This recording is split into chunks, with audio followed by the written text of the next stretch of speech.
Sempre da di là fino alla rotonda è asfaltato, vicolo Pastore lo stesso in giù, e anche se vedi in fondo sempre via Ognissanti, e questo è l'unico pezzetto abbandonato, messo abbastanza male, insomma. Chissà perché. Non si è capito, cioè. Potremmo definirlo il mistero di via Ognissanti, perché gli evidenti problemi di asfaltatura che affliggono da anni una parte di questa importante e trafficata arteria cittadina sono stati risolti altrove, anche di fresco come in vicolo Pastori, ma rimangono proprio sotto le finestre di una nostra telespettatrice che ha deciso di contattare il nostro telegiornale. Buche e smottamenti aggravati oltretutto da 2 serie di 3 tombini evidentemente scarsamente aderenti al suolo che sobbalzano ad ogni passaggio di automobile provocando un rumore pressoché costante.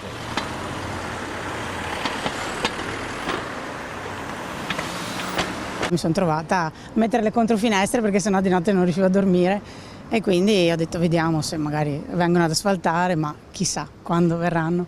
Lei è andata anche negli uffici del comune? Io ho chiamato e niente, mi hanno detto sì, però non sappiamo di chi sono i tombini, magari adesso vediamo se sono della PS, sentiamo loro.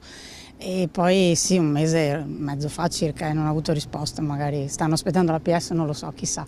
Per Maurizia, che prima viveva a Noventa, dove i lavori di asfaltatura, racconta, sono prassi frequente, l'incontro con il capoluogo di provincia è stato da questo punto di vista un brusco risveglio. Beh sì, appunto non occorre che magari se non riescono ad asfaltare domani, ok, ma mettete a posto i tombini, giusto perché non facciano questo rumore che insomma si sente abbastanza. Ecco, Anche perché è una via molto trafficata. Infatti è quella di giorno, qui è veramente tanto trafficata.